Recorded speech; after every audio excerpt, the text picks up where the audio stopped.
Hi guys, hope you're well. So I'm actually in Bali right now. I've been here for about 3 weeks. I'm here to potentially collaborate with some clinics and some Ayurvedic practices. If some of you guys have been watching my channel, you know that occasionally I'll pop over to other places. Last year I was in India, stayed at a couple of Ayurvedic retreats just to kind of see what's out there in the world of healing, and also kind of bring what we have at Two Paths to other practices as well. So a few people have asked me what I think of Bali. It seems to be on the bucket list of a lot of people out there. And I would say, I mean, it's a pretty interesting place. I've been here for about 3 weeks. I've done a lot of networking. I'm actually staying in the south right now, which is, I would probably say, kind of more tourist central. I'm in the heart of it, and you have what I would kind of liken it to around where I am. It's probably like an Asian Miami or Asian Vegas, I would say. I mean, the amount of cafes, bars, clubs, restaurants, shopping facilities, etc. I mean, it's actually overwhelming. I didn't realize it was going to be this intense. And is that a good thing? I'm not sure. You have pretty extreme experiences here in terms of contrast, right? So you have the local Balinese people that are Hindu by nature. The majority of Indonesians, I believe, are Muslim, but in Bali it's 95% Hindu, which I can kind of relate to because I grew up in a Hindu family. So they kind of worship the same gods. They have some of the same traditions as my family did, coming from India. So very kind of peaceful, nice, loving, warm people, I would say. And then you contrast that to Bali actually becoming a center for kind of digital nomads, entrepreneurs, influencers. So you can quite easily wander down the street and it can feel like you're in downtown Miami or kind of South Beach or LA. It's actually really it's an interesting experience. You have such a kind of indigenous kind of Hindu culture, yet you can have a Russian OnlyFans girl on a pink scooter with no helmet bombing down the street. It's like a different planet. But again, I'm probably more in right now the tourist influencer digital nomad central part of Bali, and there are other parts. I'm actually traveling up to Ubud tomorrow, and meeting up with a couple of friends and a clinic up there. And Ubud is kind of more the spiritual kind of healing part of the island. Seems to be where more grounded people are. And that's kind of the topic for this video as well, is the element of kind of being grounded. I've been here about 3 weeks, and I've visited a lot of gyms. I've been to some local events. I've met up with a lot of people. I've been able to network a fair bit, and just the general kind of discussions that you have with people, right? Like, there's a lot of influencers who come to Bali, fashion influencers, bloggers, wellness influencers, fitness influencers. If you go to a gym here, it's almost like a photo shoot. I've never seen so many tripods in a gym. I mean, if you'd never been to a gym before, yeah, it's quite an experience. You'll see almost photo shoots happening in these gyms, and I'm not a massive fan of that. I really am not a massive fan of that. However, just having discussions with people, I spoke to a few young guys from the UK and Australia telling me how difficult the situation was in their country to find work. And obviously, people have been sold a lifestyle coming to places like Bali, Dubai, Miami, and just to have this kind of influencer mindset, to have this, the digital nomad to a certain degree. But it just seems that there's a lot of uncertainty in the world out there. And depending on which country you're from, I know back in the UK, there's a lot of stuff happening right now, in Europe as well, in general. But just with the people that I've been meeting out here as well, you have cost of living crisis, and it's a tough time for a lot of people, which I get and I understand. However, I feel that, there's some false promises out there. I mean, a lot of people, for example, come here to be influencers. it's relatively cheap to live out here, so it's good for them on that aspect, but it's not really these days, I would say, a career choice. I'm a firm believer that, anything that is worthwhile doing takes time, suffering, and effort.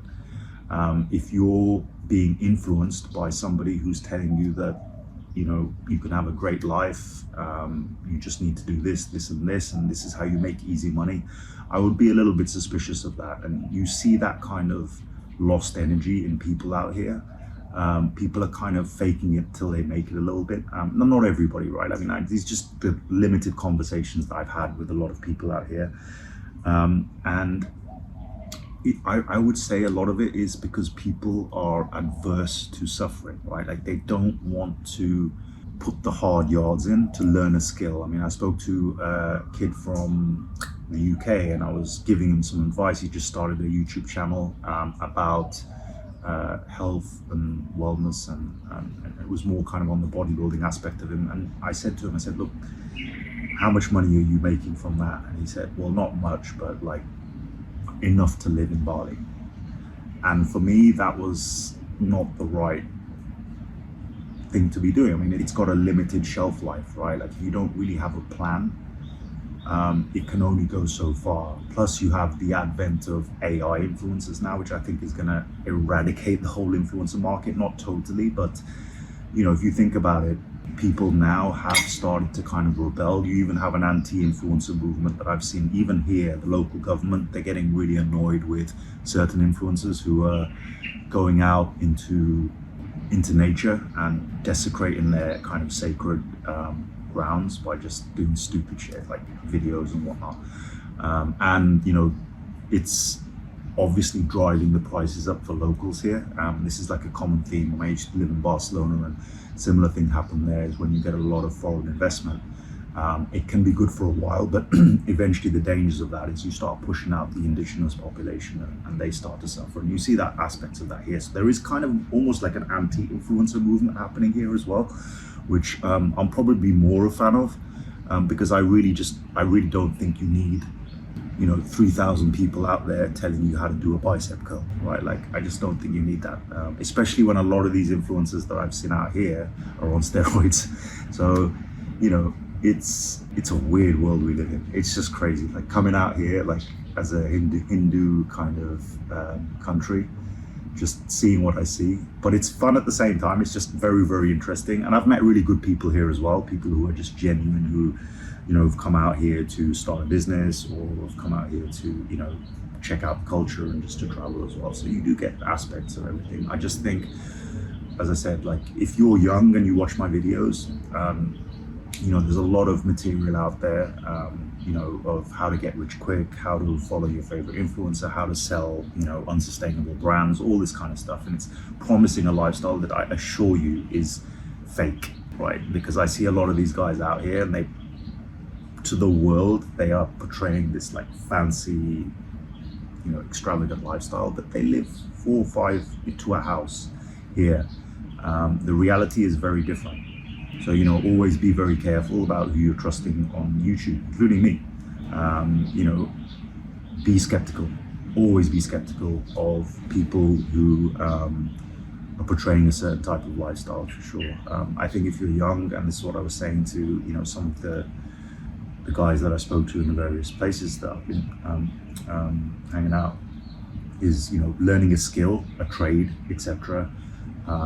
Putting efforts into learning something and being an expert in something. I think that is, that's kind of the way forward for a lot of young people out there. Like in the UK, we have, a lot of, I've got friends who are millionaires in a field of engineering or plumbing, or pipe fitting, or just trends like that a lot of people just don't feel are glamorous, but that I think will be sustainable and they're going to be very much needed in the future, right? I don't think online influencers and this whole craze that we have, I think this will eventually kind of run out and die out. It already is. So I think there's going to be a pivot to something a little bit more useful. So that again, comes back to the idea of suffering. And I know a lot of you guys are going through it right now, and you're wondering whether, you know, your symptoms are ever going to go away, whether you're going to be like this for life, or why this actually happened to you. Well, let me tell you, you know, this is the hardest thing that you're ever going to go through in your life, but it's good that you're going through this, right? Because, you know, suffering builds character. I don't know anybody who's built anything worthwhile through my friendship circle, etc., who hasn't suffered at some point. That's being a business owner that went bankrupt. That's being somebody who overcame some serious health challenges, right? A lot of people will say life is suffering. Buddha says life is suffering. And it's the acceptance of that. And I talk a lot about acceptance on this channel, and the acceptance of what you're going through, knowing that you're going to come through the other side and you're going to be better for it, and you're going to be stronger. Okay, a lot of the people that I see around here, you know, they're portraying a very strong stance, but you can see a lot of weakness, right? They think everything's easy, everyone's on a self journey, the world is an amazing place, but, you know, we know it's not, right? Like, the world is suffering. It is. And what you guys are going through, right? For whatever reason, there is a reason, I assure you, there is a reason that will come to you eventually, right? A lot of my clients, when they went through this journey, eventually they realized why this happened to them. Okay, so you need to be on that level of acceptance, understand that the universe does have a plan for you. Okay, and this suffering is just part of your journey, right? It always goes back to that, you know, the caterpillar becoming the butterfly. You're in that kind of cocoon stage right now, but just accept it.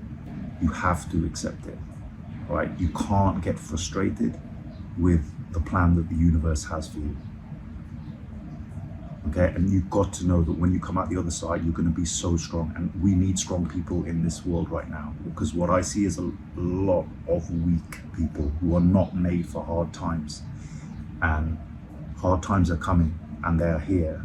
And you see what's happening all over the world. There's just crisis after crisis, you know, potential war after potential war, etc. And a lot of people are not going to be, are not prepared for that. Right? They are mentally just blocking it away, right? They are just avoiding it. And you're basically, I would almost say, an army training for the world that we are living in, right? So what you are learning on this channel, what you are doing for yourself, the fact that you're showing up every day, right, is just building character, it's building strength, and you'll be able to handle anything. Like, when you get through this, you'll actually be able to handle anything. Like, everything else will just be easy, I assure you. So this is, I would call it some form of training that you're going through, okay? The universe has put you on this path to test you, okay? You have to accept what the universe puts in your way. The more you resist, the more you get frustrated, the more that you think that, worry about your friends out there who are posting all these Instagram selfies, and I'm telling you, I assure you, they are not as happy as you think, right? They are scared. A lot of people are scared out there, right? But what do we always talk about when it comes to fear with two paths, right? Fear increases your cell danger response. It increases the amount of toxins that you have in your body. Okay, we need to start moving away from fear into acceptance, into love. And once you start running these emotions and you start running this computer system through your body, right, things will start to improve, okay? But I just want to say I'm there for you. I understand how hard it was, right? Like, I had 3 car accidents in my life. I had a 50-50 chance of living when I was born. I swallowed 2 needles. I mean, I was a pretty erratic kid. Like, I mean, you know, people used to say to me, I've got like 9 lives, but nothing was as hard as when I went through my chronic illness. Like, that was the final boss of my challenges in my life. And somehow, you know, God willing, I came through that, and you guys will too. It's just training, it's testing you, right? It's testing you, and the more that you can accept, the more that you can trust that this is a process that you're going through, right, the easier it will be for you. I assure you that. Okay, guys, so as I said, I'm moving up to Ubud. I'll be making more content from Bali, and I hope to actually maybe in the plans for creating a physical two paths retreat potentially. So I'll keep you guys updated on that. It's always been a goal of mine. I love doing the online work and the stuff that I've done in clinic. However, to have something physical and, you know, potentially meet some of you guys face to face as well, that would be, you know, absolutely amazing. So guys, take care. Hope you're well, and I'll see you in the next one.